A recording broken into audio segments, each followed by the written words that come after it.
Welcome to the Forgotten Narrator. They were born of science, yet touched by divinity. Each Primarch was more than a man, more than a soldier. They were icons, personifications of human potential, avatars of destiny shaped by a mind so vast it could rewrite the laws of nature. And when they die, as some have, what becomes of that divine spark? The body may fall, shattered or dismembered, but the soul, that elusive flame flickering between reality and the immaterium, cannot simply vanish. It must go somewhere. It must mean something. In the grim darkness of the far future, death is rarely final and never clean. But the death of a Primarch sends echoes through the galaxy, tremors in the warp, and questions into the hearts of even the most fanatical. For if these godlike sons of the Emperor are not immune to oblivion, what hope remains for lesser souls? And if they are somehow preserved, twisted, exalted, or devoured, what does that say about the universe they were created to save? The Primarchs were never meant to be ordinary. They are not simply larger, more powerful humans. They are beings suffused with a force that exists between science and sorcery. Each was crafted with precision, their genomes encoded with the finest threads of psychic and genetic mastery, designed to embody an aspect of the Emperor's will. And while their flesh was wrought through gene lab alchemy, it is the question of spirit, the thing behind their eyes, that makes them truly otherworldly. They were born from the Emperor's own genetic code, but their connection to him goes far beyond blood. Some say they each carry a fragment of his soul, scattered across the stars during the chaos-born rupture that tore their gestation pods into the warp. If this is true, then each Primarch is not only a son, but a vessel of divine essence. This alone elevates them beyond simple, post-human warriors. Their minds burned brighter, their emotions cut deeper, and their very presence could alter the fabric of the world around them. Whether through inspiration, fear, or raw psychic force, their existence bent reality like heat warps metal. There are those within the Adeptus Mechanicus who whisper heretical theories in binary code, that the Primarchs are not just modified men, but spiritual constructs.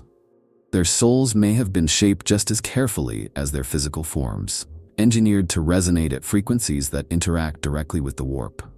That resonance, some believe, is why daemons fear them, or in the case of the traitors, why they were so easily consumed by chaos. They shine like stars in the immaterium. Even the dimmest among them outshone entire legions of mortal psychers. We see it most clearly in the loyalists who perished.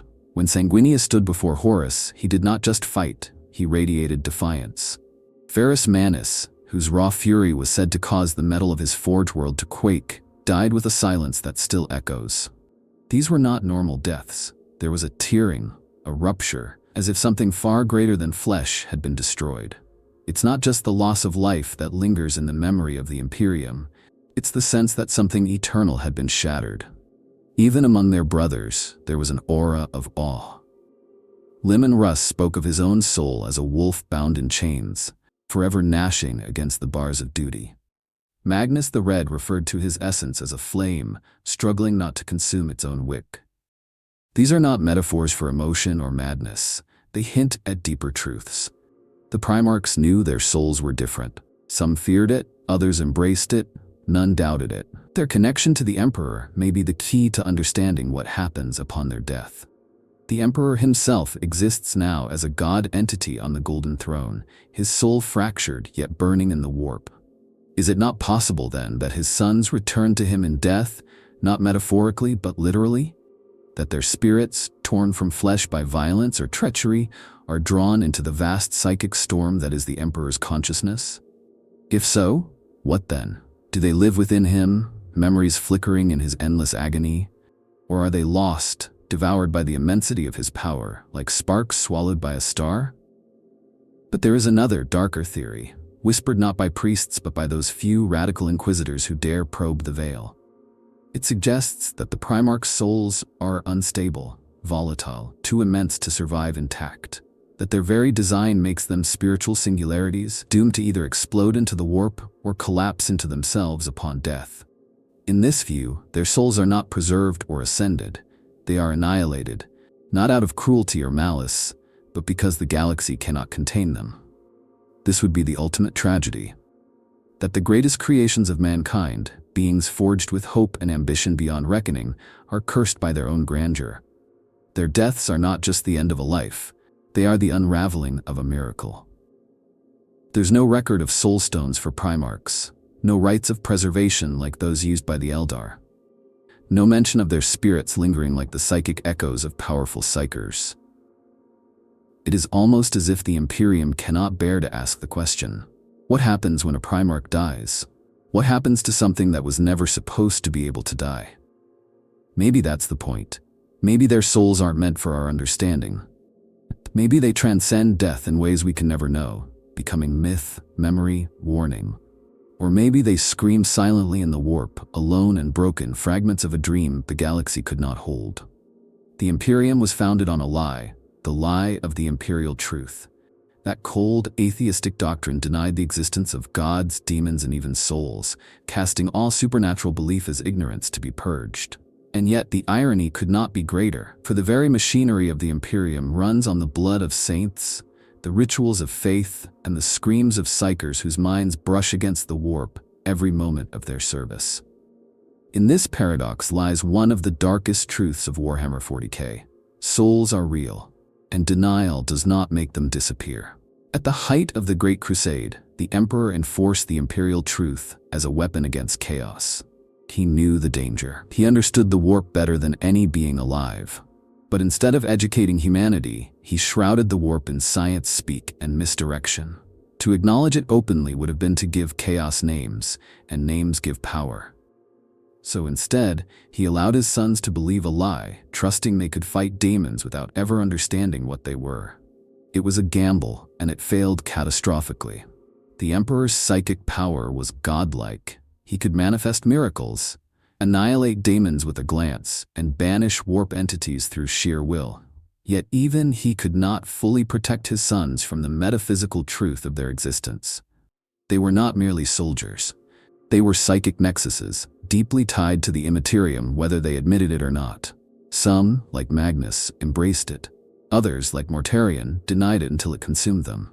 But none escaped it. Souls in the 40k universe are not vague or metaphorical. They are palpable, potent entities. The soul is what lingers when a psyker dies, what daemons hunger for, what warp entities manipulate and feed upon. Souls are fuel in the great fire of the warp.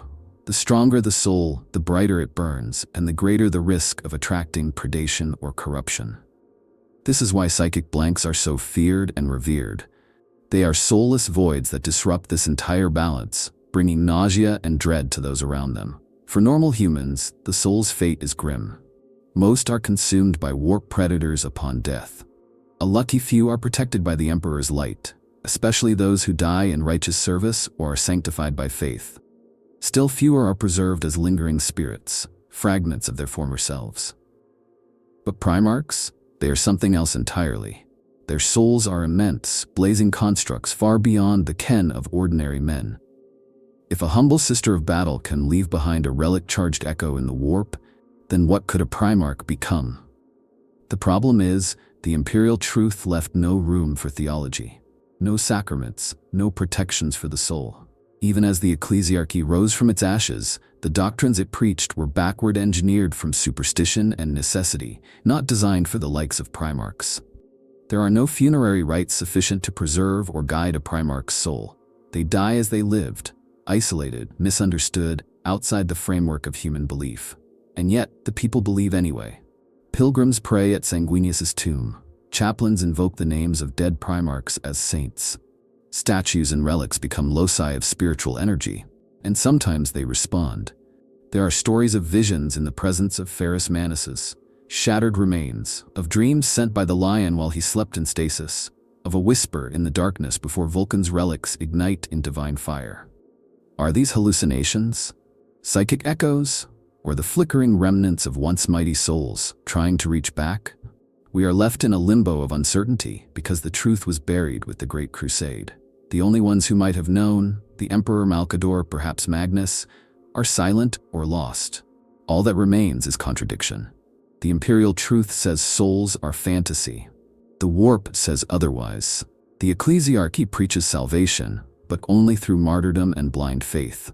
The Inquisition forbids even asking the question.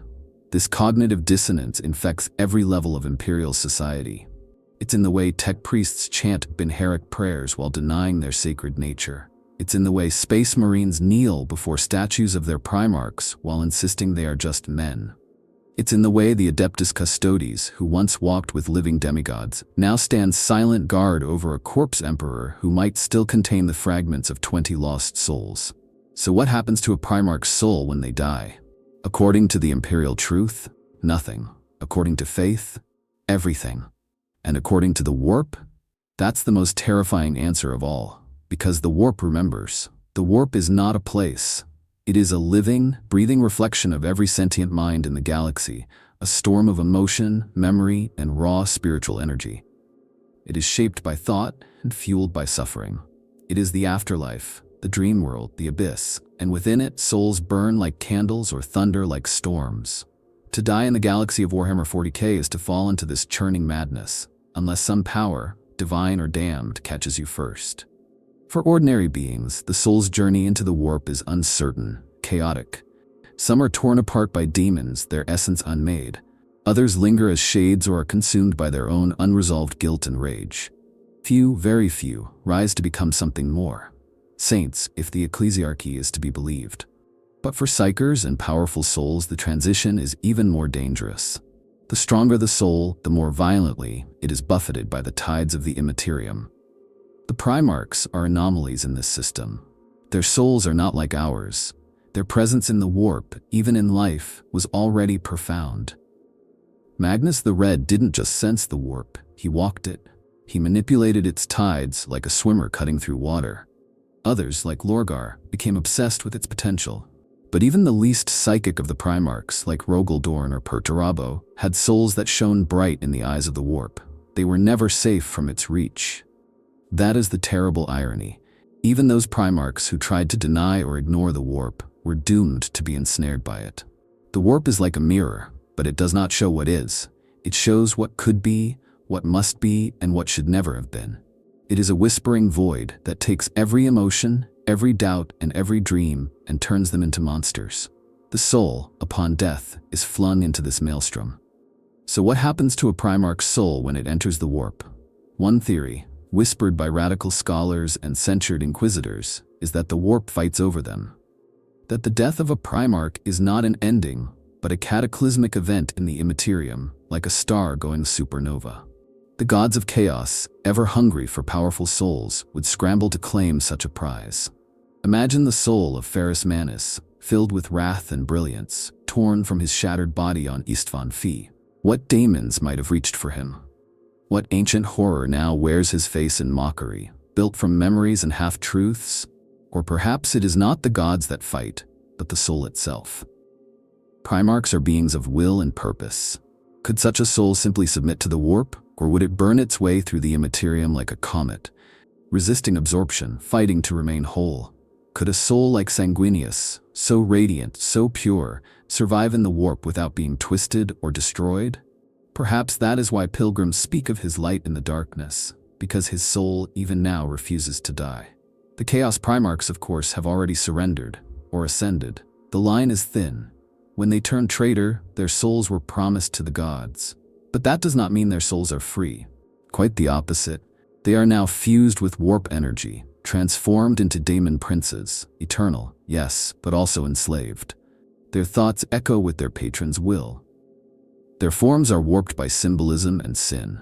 These are not true immortals. They are puppets made of soul and flame. Their fate is clear: endless existence, endless servitude. But for the loyalists who died uncorrupted, the question is harder. The Emperor may have planned for them to return to him, their souls absorbed back into his vast psychic being. Or perhaps they were meant to scatter, to become guiding spirits for humanity. Perhaps each dead Primarch is now a constellation in the warp, a silent guardian whose influence waxes and wanes with the faith of their sons. Or maybe, just maybe, they are trapped in echoes of their final moments. Ferrus, forever reliving his betrayal. Sanguinius, locked in an eternal duel with Horus. Curzi, laughing and bleeding in the dark. The warp is not kind. It does not give peace. It reflects what you are, magnified 1,000-fold. If a Primarch died in rage, fear, or despair, then their soul may have become a prison of their own making. There is an old heretical belief among the navigators, a story told in hushed tones, that sometimes while traveling through the warp, a ship will pass through a storm that screams, not just noise but memory, not just fury but grief. They say these storms are not random. They are echoes, souls, primarchs. If that's true, then the warp does not forget them. It remembers every word, every oath, every betrayal. It preserves them in pain and glory. And perhaps one day, it will release them, either as saviors or as nightmares. Ferrus Manus died screaming. His head severed by the blade of his closest brother, his body left cold and broken amid the slaughter at Istvan Vuth. Of all the Primarchs, his death was the first. A thunderclap that shattered the illusion of unity and hurled the Imperium into a darkness it would never truly escape. But while the Imperium mourned his fall in silence, never daring to speculate, the question lingers in every whisper of machine oil and forge fire. What became of his soul? Ferrus was not psychic. He did not delve into the warp, nor did he seek communion with the unseen forces of the universe. His world was one of matter and motion, of function and fury. He scorned mysticism, even when it stared him in the face. But souls do not care about belief. The warp does not require faith to notice you. And Ferrus Manus, for all his disdain of the intangible, was a furnace of emotion, rage, betrayal, loyalty carved into iron and sorrow. Some say his soul died with him, extinguished by Fulgrim's demonic blade, that it was obliterated, unmade in the moment of death. Others claim something survived, that the violence of his death imprinted his essence into the immaterium like a brand. That somewhere, in the heart of the warp, a storm of silver fire still burns with his wrath, echoing the clangor of a million ghost forges. The iron hands, for all their cold logic, preserve relics with reverence, bordering on the sacred. Deep within Medusa's vaults are fragments of his armor, cooled metal that sometimes thrums with unnatural heat. Is it imagination? Or does some sliver of Ferrus remain, trapped in the tools of his trade? Sanguinius is another story, an angel fallen, not in disgrace, but in martyrdom. His death at the hands of Horus is etched into the soul of the Imperium itself. It is reenacted, painted, sung, wept over, and yet his body lies interred in a tomb no outsider may see. His soul, however, may be anything but entombed. The Blood Angels speak of visions, of dreams where golden wings shelter them from the abyss. They claim Sanguinius guides them still, that his spirit shields them from the black rage. But what if it is not just metaphor? What if the angel's soul truly lingers? Sanguinius was a seer. His mind touched the future as easily as others breathe. He knew his fate long before it came, and he walked toward it willingly. That clarity, that purity of purpose, may have forged a soul so bright it could resist the warp's pull. Some believe he resides beside the Emperor, a golden shade watching over mankind. Others say he waits in the warp, not consumed but transformed, a spirit of light in a sea of nightmares. His sons, touched by his blood, dream of him. Sometimes they hear him speak. In battle, there are those who claim his wings shield them. Are these mere echoes of trauma, or the last gifts of a soul too radiant to fade? And then there is Corvus Corax, vanished into the warp, his fate unknown. Some say he hunts demons, a wraith of vengeance. Others believe he was broken, his soul splintered by guilt and loss. His story is half told, his presence an uncertainty. But if his soul survives, it is not in peace. It is a blade in the dark. We cannot forget the lion, once thought dead, now returned. His resurrection raises questions that gnaw at the fabric of belief. If he returned, where was his soul? Did it wait, dormant within his slumbering flesh? Was it anchored by faith, or duty, or sheer force of will? Or did it drift into the warp, only to be dragged back by the gravity of fate? His silence since returning is telling. Perhaps he remembers something he dare not speak, a place between life and death where even a Primarch fears to tread. Of all the loyalists who have died, Ferrus and Sanguinius stand as pillars, one of fury, the other of grace. Their deaths shaped the heresy, their absence scars the galaxy still. But their souls? The Imperium dares not ask. The Ecclesiarchy wraps them in sainthood. The Mechanicus speaks only of loss. The Inquisition forbids inquiry.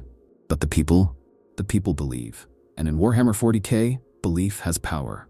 Shrines to Sanguinius draw miracles. His blood is said to cure the dying. Statues of Ferrus have been found weeping molten tears before great wars. Dreams of Korax precede chaos incursions, his silent shadow a warning. These are not coincidences. In a universe where faith reshapes reality, the dead do not rest easily. Perhaps that is their curse, to be too great for peace, too vast for oblivion. Their souls, if they survive, are not resting, they are waiting, watching, burning. In the depths of the warp, amid the screams and madness, they are still there. And maybe, just maybe, they are not done yet. To speak of the Chaos Primarchs is to speak of damnation wearing a crown. Once sons of the Emperor, now lords of nightmare realms, their souls have been twisted into something monstrous, eternal, and perhaps even more tragic than death. For when a Primarch falls to chaos, they do not simply die, they are unmade and remade in the image of the gods they swore themselves to. Their flesh changes, yes, but the greater crime, the deeper wound, is what becomes of their souls. The Daemon Primarchs are not merely corrupted. They are possessed in a sense far more insidious than a mortal ever could be. Their souls, once blazing with purpose and humanity, are now wrapped in chains of ideology, ego, and divine manipulation. Each chaos god is a reflection of human emotion, magnified into oblivion. To become a Daemon prince, to ascend as they have, is to fuse your soul with that raw emotional hurricane. Take Fulgrim, the Phoenician, once a paragon of perfection, a builder, a lover of beauty. Now a serpentine horror whose soul has been so thoroughly drowned in Slaanesh's ecstasy that it's hard to say if he still exists. His voice sings with madness, and though his ambitions remain, they are filtered through the lens of an entity that craves sensation above all. His soul may still flicker somewhere deep within the writhing form of the Daemon Primarch, but it is indistinguishable from the warp stuff that animates him.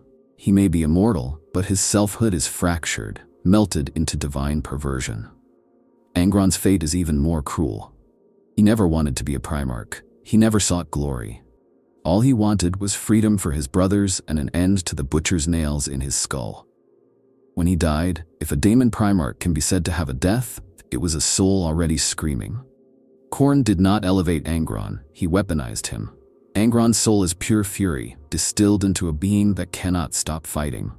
Even if there was once a man beneath the rage, that man is gone. The Daemon has no introspection, no rest. His soul is trapped in a loop of violence, and it will never end. Mortarion is a colder story, and in some ways more terrifying. Where Angron burns, Mortarion rots.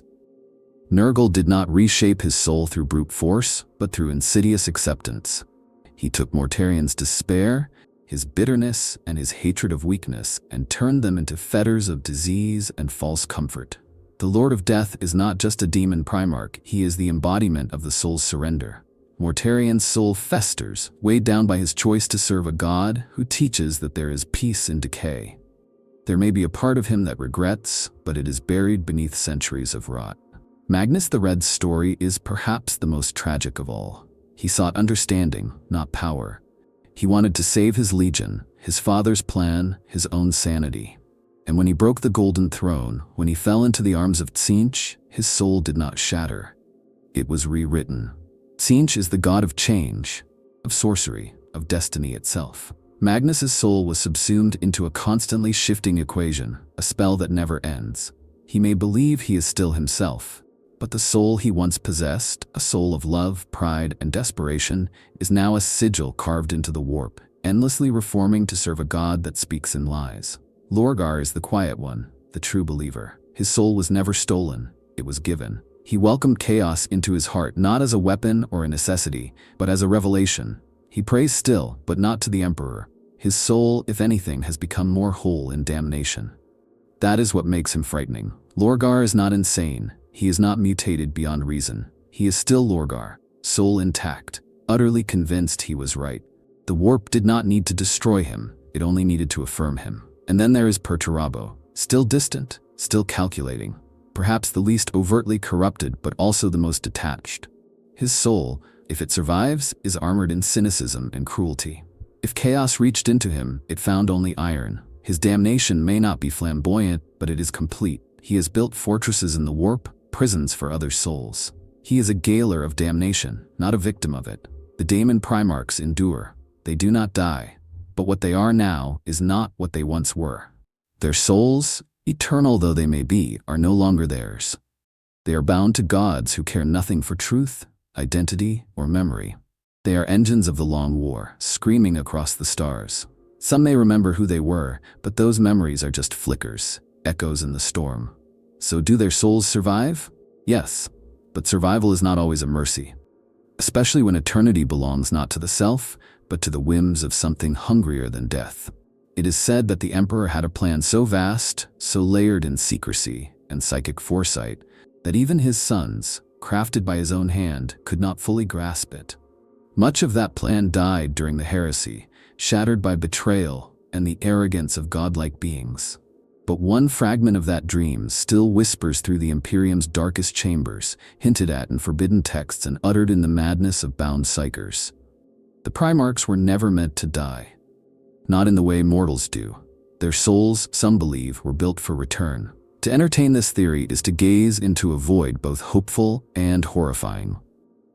Imagine that the Emperor, in his quest to forge mankind into a psychic race capable of surviving the warp, created his sons not just as generals or rulers, but as spiritual nexuses, not merely tools but conduits, each one embodying an aspect of human potential, forged to resonate with the immaterium in ways no normal human ever could. If this is true, then their deaths are not ends. They are transitions. There is evidence, fragmentary, dangerous, but tantalizing. Certain Black Templars speak of visions in the flames of battle, moments when they claim to feel the will of Dorn guiding their blade. The Salamanders speak of dreams in which Vulcan's voice comforts them, even centuries after his disappearance. The Blood Angels, of course, are plagued and blessed by the psychic echo of Sanguinius. And Guilliman walks once more. This resurrection, as unprecedented as it is blasphemous to some, casts a long shadow over the fate of Primarch souls. When Guilliman awoke from his coma of stasis and poison, he was not the same. He speaks of visions, of a burning golden figure in his dreams, one he will not name. Some believe he was touched by the Emperor himself, his soul rekindled by divine fire. Others suspect the intervention of Kal and the technology of Mars may have altered more than just his flesh. But beneath all that, there lies a deeper question. Did Guilliman's soul return? And if so, from where? The Emperor may have designed a psychic tether, an anchor for each Primarch's essence. Perhaps their souls upon death are drawn into the warp but are not consumed. Perhaps they are held, preserved, suspended in the golden glow of the Astronomicon or within the psychic labyrinth of the Emperor's fractured mind. There, in the psychic echo chamber of the throne, they wait. Dormant. Watching. If this is true, it would mean that the Primarchs were not only leaders but immortal spiritual archetypes. And their deaths, tragic as they were, could have been part of a longer cycle, a cycle of ascension, fall, rebirth. Guilliman's return could be the first of many, a trigger point in a divine contingency long buried beneath dogma and fear. But if some Primarchs were meant to return, then what of those who cannot? What of Ferris, whose death was so sudden and brutal that no soul anchoring could have saved him? Or Kurz, whose final act was one of suicide by assassin, the culmination of a life steeped in fatalism and guilt? If the Emperor did design a spiritual recall mechanism, it may have required consent, will, faith, and those who turned from him, or who lost themselves in grief, may be beyond its reach. The traitor Primarchs, of course, are another matter entirely. Their souls have been so thoroughly rewired by chaos that there may be nothing left to recall. Even if the Emperor wanted to redeem them, to draw them back through some psychic conduit, he might find only mockeries, twisted shades speaking in the voices of his lost sons but animated by divine parasitism. There's also the possibility that the Primarch souls never left, that they reside within their legion's genoseed, encoded in psychic resonance. This would explain why successors sometimes inherit not just traits, but dreams, instincts, and memories that feel foreign yet familiar.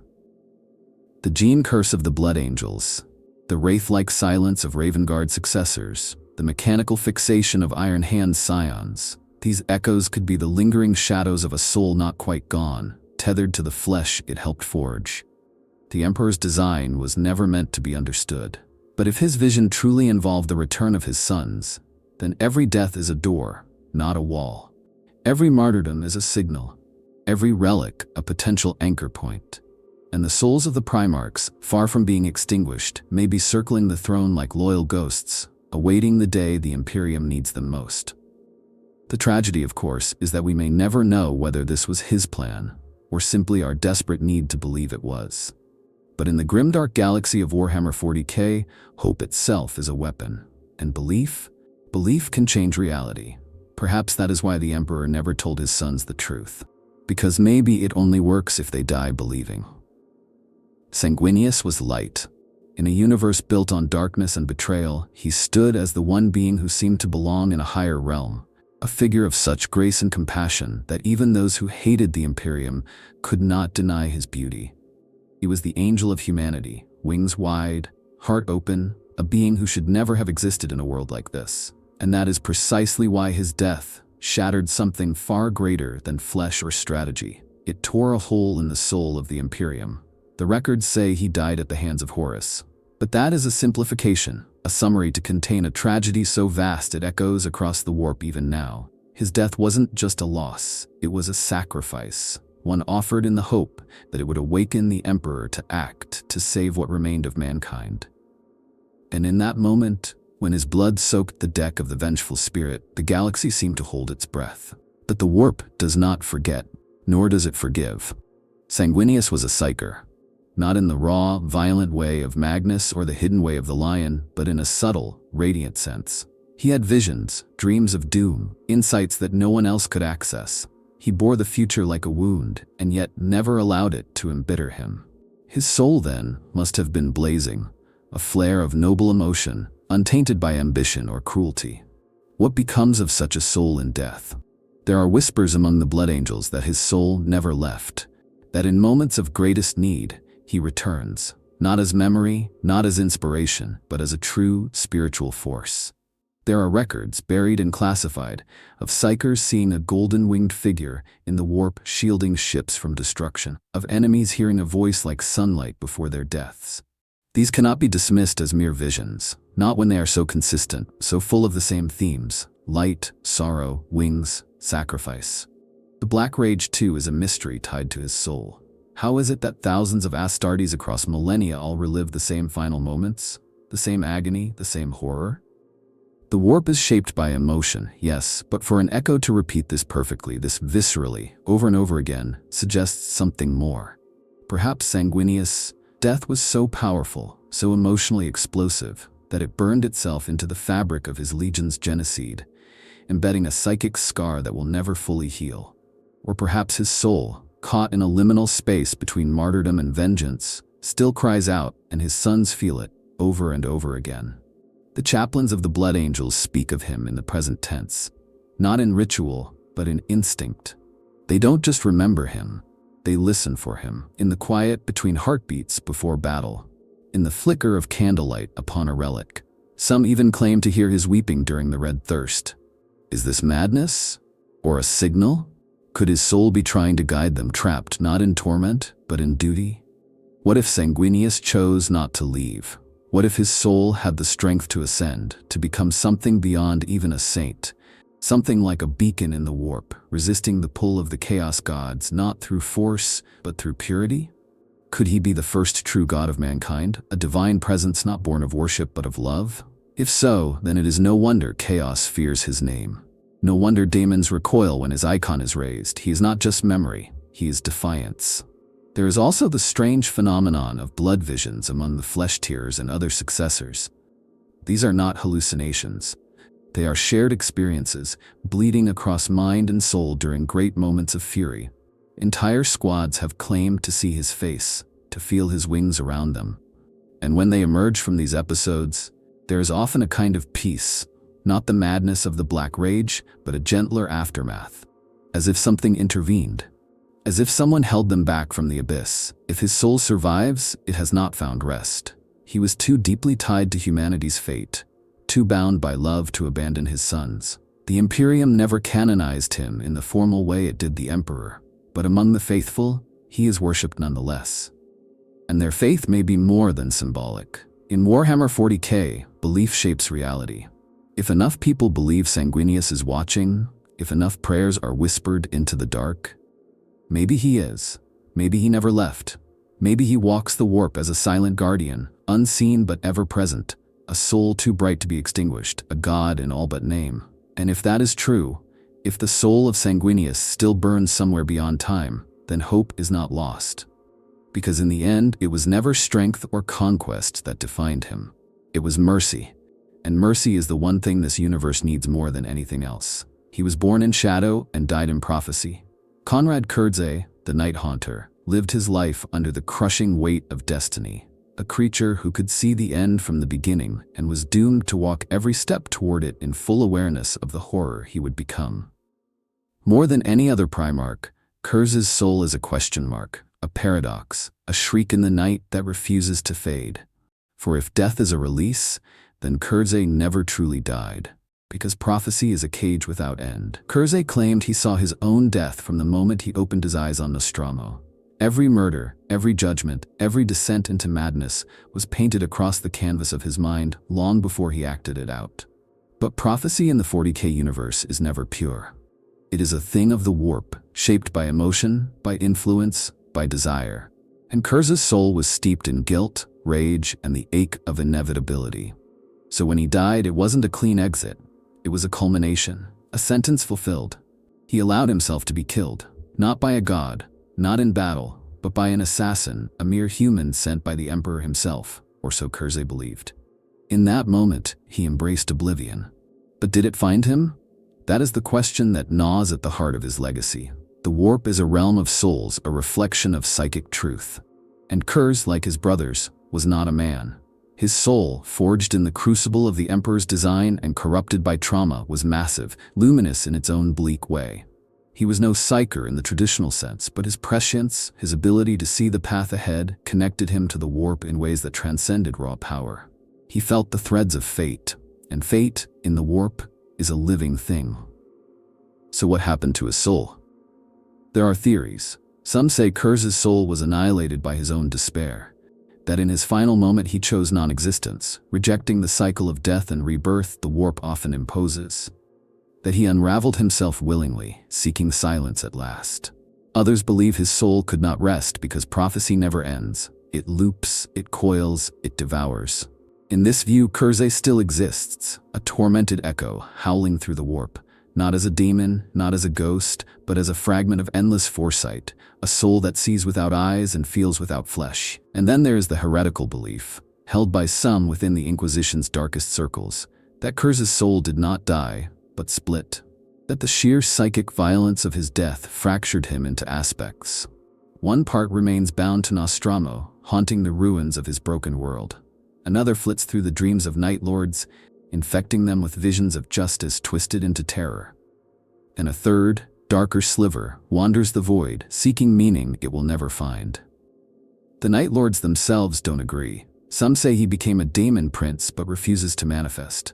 Others whisper that he walks among them, unseen, a spirit that guides their cruelty with an invisible hand. More than a few warbands claim to have heard his voice during battle, not a hallucination, not a drug-fueled delusion, but him. Cold, inevitable, watching. But if his soul does persist, it is no longer the soul of a Primarch in full. It is something broken, something wounded beyond recognition. Because Kurze was not evil. He was not a sadist for pleasure's sake. He believed in justice. He believed in punishment. And the horror is that he was right. Nostromo was corrupt. The Imperium is a lie. But in trying to impose justice without mercy, he became the very thing he hated.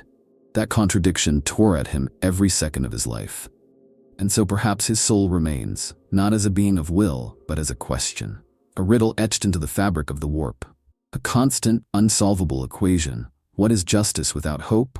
What is vision without choice? He may never find peace, because peace would mean closure. And Kurze's entire existence defied it. His story is unfinished, not in plot but in theme. It loops forever. The child seeing the end, the killer enacting judgment, the prophet waiting to die. And maybe that's the real fate of his soul. Not heaven, not hell, but a corridor of mirrors, infinite, unbreakable, showing him all the futures he could never escape. A punishment he would have chosen for himself. Roboute Guilliman walks among the living once more, but there is something spectral in his gaze. Something that suggests he did not return unscathed. He is flesh, yes, he is mind. He leads, he speaks, he fights. But what of his soul?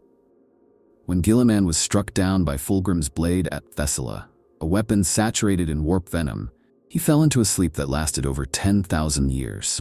Not death, not life, a limbo. And in that stasis, something changed. When he awoke, it was with words of fire and visions of apocalypse.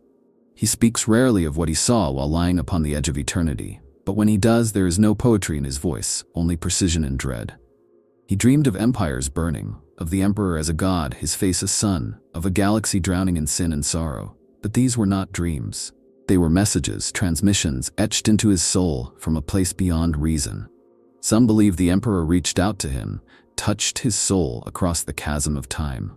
Others suspect that Guilliman in his stasis became something more, that his soul wandered into the immaterium, into the emperor's dream, or into some higher plane of knowledge, and that when he returned, part of him did not come back alone. His resurrection was not natural. It was the work of Belisarius Cawl and the Eldar Yvraine, using ancient technology and the power of the Incarn, avatar of the death god. Guilliman's body was healed, but what of his soul? The Eldar believe that souls pass into the warp upon death, hunted by she who thirsts unless protected. Did Guilliman's soul brush against that fate? Was he protected by the Emperor's light, or did something else stake a claim on him? The Adeptus Custodes watch him carefully. The High Lords fear him. Even the Adeptus Mechanicus whisper of anomalies in his psychic signature, of impossible readings when he speaks near sacred machines. Something about him is not quite right.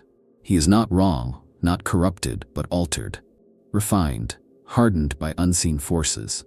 And then there are the moments, rare but witnessed, when Guilliman's presence causes phenomena that defy logic. A psyker collapsing in tears upon seeing him, an ecclesiarch falling silent mid-prayer as Guilliman passes, the strange, localized silences that follow his most impassioned speeches, as if the very air remembers. These are not the effects of charisma. They are spiritual tremors, the echo of a soul that has walked the abyss and come back colder. The Codex Astartes, once his sacred doctrine, now seems almost childish to him. He speaks of it with a tone not of pride, but regret. This change is not just intellectual, it is spiritual. The soul of Guilliman before Thessalia was rigid, ordered, idealistic. The soul that leads now is something else, adaptive, burdened, half-exiled from its former self. Perhaps his soul did die in part. Perhaps a sliver of Guilliman remains in the Emperor's care, a shard forever lost in the golden storm of the Astronomicon. And what walks now is a man made whole by substitution, body healed, soul patched together by gods both alien and divine. Or perhaps Guilliman is still entirely himself, but carrying knowledge no mortal was meant to hold. If his soul truly touched the Emperor's, then he carries within him a sliver of that burning will, a purpose not fully his own. He is loyal, but no longer naive. He obeys, but questions. He walks among humanity as its champion, but he no longer believes in the dream of the Imperium as he once did. That is the tragedy. For in returning, Guilliman has become the most isolated of all the Primarchs. The others are dead, missing, or damned. He alone bears the burden of memory and the weight of a galaxy far worse than the one he left. His soul, though whole in body, is now a relic of another age, a soul that remembers hope in a time when hope is treason. He will lead, he will fight. But in the quiet moments when the banners fall and the silence creeps in, Guilliman does not sleep. He stares into the void and wonders, was the price of return his soul's peace? And if so, was it worth it? Lionel Johnson has returned from the long sleep of legends, stepping once more into a galaxy that barely remembers him. But the question that no one dares ask aloud echoes louder than any cheer for his resurrection. Where did he go? Not his body, entombed and hidden deep beneath the rock of the Dark Angel's fortress monastery, but his soul. For 10,000 years, he was neither dead nor alive, but held in suspension, a state that defies the natural order. And that defiance demands an explanation. When the lion fell, he did not die in battle like Sanguinius or Ferris. He simply vanished, wounded and broken after the siege of Terra, disappearing into the depths of the rock. There, in a chamber unknown to all but a few, he slept. The Watchers in the dark, strange beings whose motives and origins are shrouded in mist and warp echoes, stood vigil. Why? To guard a corpse? No, to protect what lay within, the flicker of something that had not gone out. It is said that the lion's body was preserved by means not fully understood, but this speaks only to his flesh. His soul, where did it reside? In stasis? In exile? Or did it wander? There are those within the unforgiven who whisper of dreams that plagued them across generations. Dreams of a forest where the trees weep blood, of a warrior cloaked in sorrow, his back turned to the stars, of a voice speaking truth so old, the warp itself weeps to hear them. These dreams ceased when the lion awoke. Perhaps they were fragments, psychic emissions from a soul caught between realms, reaching out to his sons, unable to cross the veil fully. The moment of his reawakening was not born of ceremony or sorcery. It was during the cataclysm of the Arcs of Omen, a time of horror and darkness. It's as though the universe itself called him back, dragging his soul from wherever it had been kept. And when he rose, he was not unchanged. He bore new gifts, new burdens. His armor shimmered with strange energies. His blade sang in languages long dead. The Primarch who returned is no longer the knight he once was. He is something else. Some say the Emperor held his soul in suspension, as he did Guilliman's, preserving it like a candle in a glass lantern until the time was right. Others suspect the Watchers did more than watch, that they maintained a link between the lion's spirit and the materium, ensuring it did not drift into the warp or dissipate.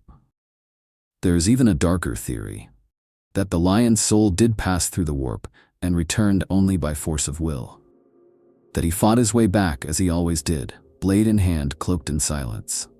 What supports this is how quiet the lion is. He speaks, but rarely. He leads, but from the edge of the light. He fights, but his presence carries with it the hush of something ancient. He moves like a ghost made solid, his eyes heavy with memories no living being should carry. Those who stand beside him speak of a chill that follows in his wake. Not coldness of body, but of soul. As if he has returned from a place not meant for mortals and left something behind.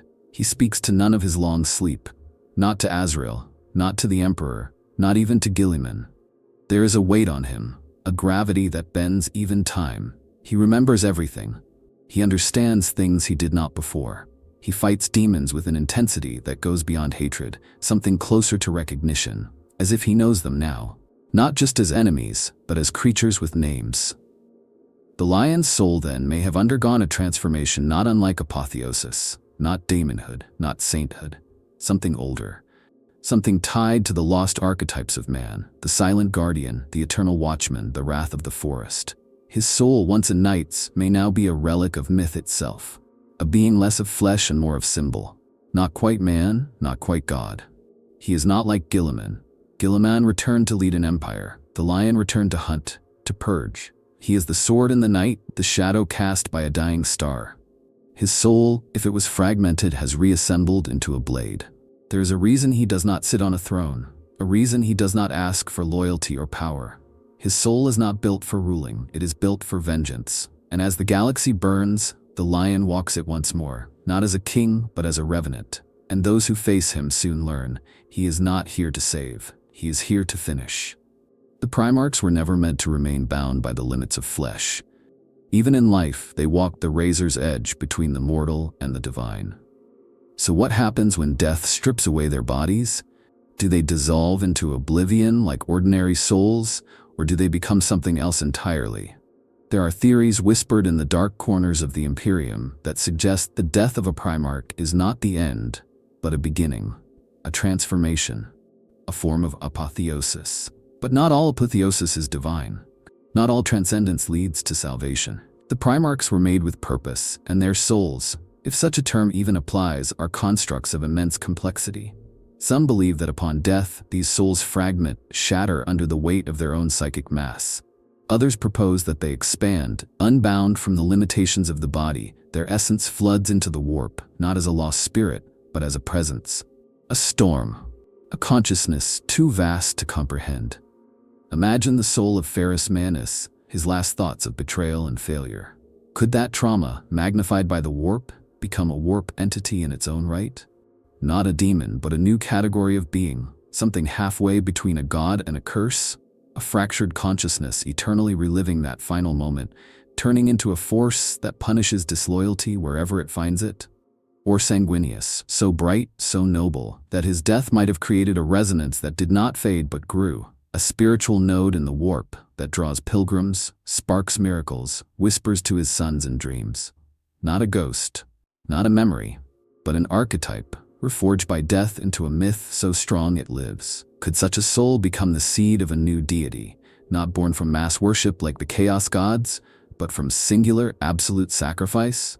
It is possible that the warp itself reacts differently to Primarchs, that their souls don't dissolve but are absorbed, used, transmuted into emotions, legends, echoes.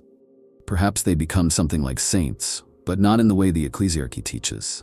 Saints in the warp are weapons, anchors, lenses through which faith becomes fire. But what of the traitor Primarchs who were destroyed? When Horus died, his soul was said to be annihilated by the Emperor, not simply killed, but erased.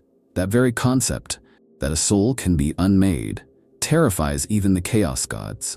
If true, it means the Emperor wielded not just power, but judgment, that he could choose to obliterate a soul entirely. If Horus, most favored of sons, could be extinguished like a match, then perhaps all souls are fragile, no matter how bright. Then again, perhaps Horus wasn't destroyed. Perhaps he was scattered, his soul fractured and hidden across the warp, pieces of it infecting other beings, other timelines. There are warbands that claim visions of him still, ships that pass through the Eye of Terror only to hear his voice in the static. Could that be a soul trying to reassemble itself, piece by broken piece? Vulcan's tale adds another layer to this riddle. His death is unconfirmed, his soul's status unknown. But if he is a perpetual, then perhaps his soul cannot leave. Perhaps it simply recoils from death, clinging to flesh until the body heals enough to draw it back. In such a case, the soul would be more than a ghost. It would be a self-preserving pattern, resistant even to metaphysical obliteration. This leads to a terrifying possibility, that some Primarchs cannot die at all, not fully, that their souls are trapped, unable to pass into the next state of being, that they remain tethered, screaming in silence, waiting for flesh to reform, or for a will powerful enough to summon them back. Is that apotheosis? Or is it damnation?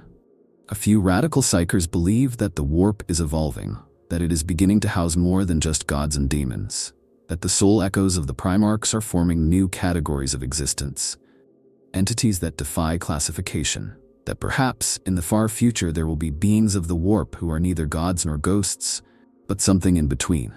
New lords of emotion and thought shaped not by chaos, but by the human spirit's highest and darkest aspirations. This might be the final irony, that the Emperor's sons, meant to guide mankind, become part of the warp he tried to conquer. That their apotheosis is not a triumph, but a submission to the very forces he sought to defeat. Yet, even in that darkness, there is awe. Because if true, it means the Primarchs did not die. They transcended, not into paradise, not into torment, but into legacy incarnate. They are not watching, they are becoming. In the immaterium, nothing is ever truly gone. Emotion clings, memory lingers. Rage, faith, fear, they shape the tides of unreality into form and fury. And so it is no great leap to wonder, if the warp is a realm where thought becomes substance, could the souls of dead Primarchs become something more? Could they become weapons in the endless war that rages beyond the veil? Among the radical sects of the Ordo Malleus, there is an idea so heretical it is spoken only in encrypted cant, that the spirits of the Emperor's sons may yet battle on. Not in flesh, but as spectral entities, their essence reforged into blades of will and light. In this view, the warp is not merely a threat, but a battlefield, and the souls of the dead are its soldiers. The theory posits that particularly potent souls, those of psychers, saints, and Primarchs, leave behind a psychic imprint so powerful it can act independently. Not a ghost in the traditional sense, but a persistent will, a shard of identity, capable of resisting dissolution. Now imagine that shard being collected, focused, weaponized. What would it mean if the soul of Ferrus Manus, boiling with betrayal, iron-hard resolve, and unyielding fury, manifested in the warp as a psychic weapon that scours treachery wherever it lingers? What if it could be summoned in rituals known only to the Mechanicum's darkest enclaves, called down like a storm of screaming metal and molten wrath? What if Sanguinius, whose martyrdom reshaped an entire legion, became a beacon in the immaterium? Not just a guiding light, but a force of divine judgment? Some blood angels claim that during the worst of warp storms, when demonic tides surge toward their vessels, a winged figure appears in the void, silent, radiant, devastating. Could it be his soul, or a warp-formed avatar driven by the psychic echo of 10,000 years of mourning and worship? There is precedent. The Eldar used spirit stones to trap and preserve their souls, later housing them within wraith constructs. Could the Imperium, knowingly or not, be enshrining the remnants of its greatest heroes in relics, tombs, and cathedrals, not as memory, but as containers?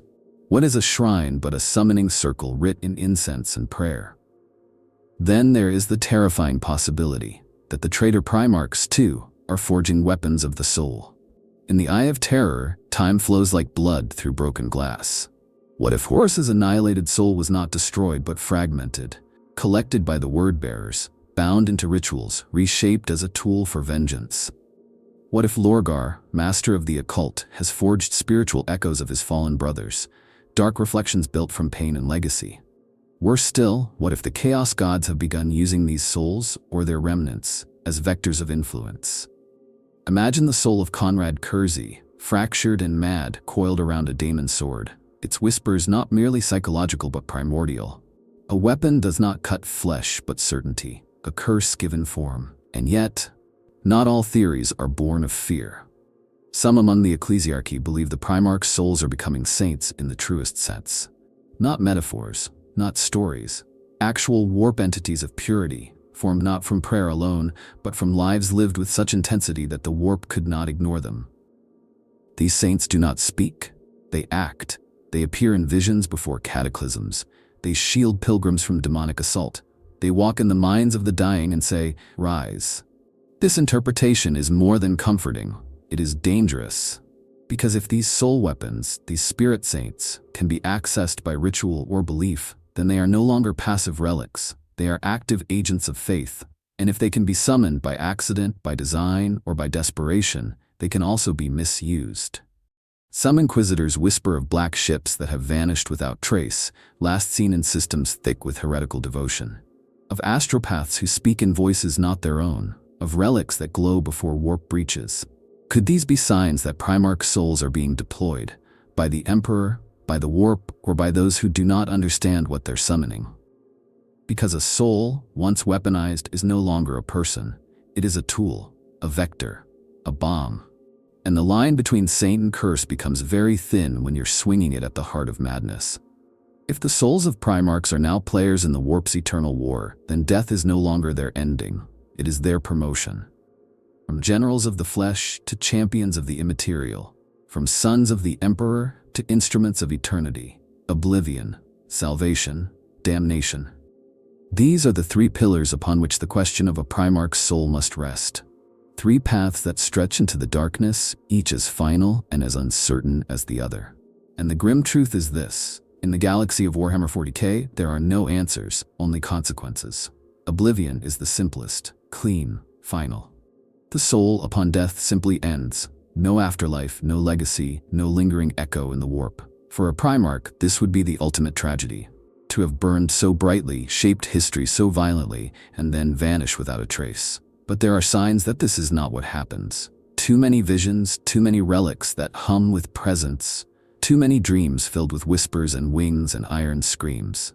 The warp remembers, and so do we. Oblivion is not the way of this universe. Salvation is the dream. The hope, the belief that the souls of the Emperor's sons, those who remained loyal, those who died with purpose, are gathered in some golden place, sheltered by the Emperor's light, whole and at peace. But this is a galaxy that burns hope as fuel. The Emperor is not a shepherd. He is a furnace, and the souls he might hold are not coddled. They are consumed, reforged, perhaps even silenced within the vast mechanism of his psychic will. Salvation may not be comfort. It may be service beyond death. It may be to become part of the Emperor's mind, stripped of identity, existing only as function. A final unity, but not peace. And then there is damnation. The soul twisted, bound, exploited. The Primarchs who fell to chaos are living examples of this fate. Their souls did not perish, they mutated. They were reshaped into reflections of the gods they serve. This is the most visible fate, the easiest to fear, but perhaps the most deceptive. For is this true damnation, or simply a different kind of eternity? Is Mortarian's endless decay worse than annihilation? Is Magnus, in his broken wisdom, still seeking redemption? Is Angron's rage a prison, or his chosen form of freedom? And what of the loyal sons who might still be trapped in the warp, their souls echoing through the storm, half forgotten yet unwilling to fade? Are they damned by being remembered, by being needed by a galaxy that refuses to let them rest? The Imperium canonizes their names but dares not ask what happens after. There are statues, prayers, rituals, but no answers. Because to answer would be to confront a deeper horror, that the Primarchs, who were made to be more than men, may have been denied even the dignity of death, that their souls are used by gods, by the warp, even by the Emperor, that they are trapped in a loop of purpose, their very essence a fuel source for the war eternal. Or perhaps, they are not passive victims. Perhaps they chose this. Ferrus Manius, consumed by vengeance, Sanguinius, ablaze with sacrifice, the Lion, cloaked in judgment, Kurz, exiled in guilt, Guilliman, returned as a soul half reforged. These are not souls that go quietly, they are forces of will, even in death. And if that is true, then the real fate of a Primarch's soul is not dictated by gods or demons or even the Emperor, but by the Primarch himself. In the end, their fates are mirrors of who they were. The compassionate become shields, the wrathful become storms, the faithful become beacons, the broken become warnings. And we, humanity, remember them not just because they lived, but because they still live, in some impossible, terrifying way. They are our past, our myth, our sin, our salvation. And if you feel them sometimes watching in the silence between stars, maybe that's because they never left. They simply became what the galaxy needed them to be. If you followed this long journey through theory, tragedy, and mystery, consider joining our community. Subscribe to the channel, share your thoughts, and help us continue exploring the haunted legacy of Warhammer 40k. Because in this universe, every soul matters, especially the ones too powerful to die.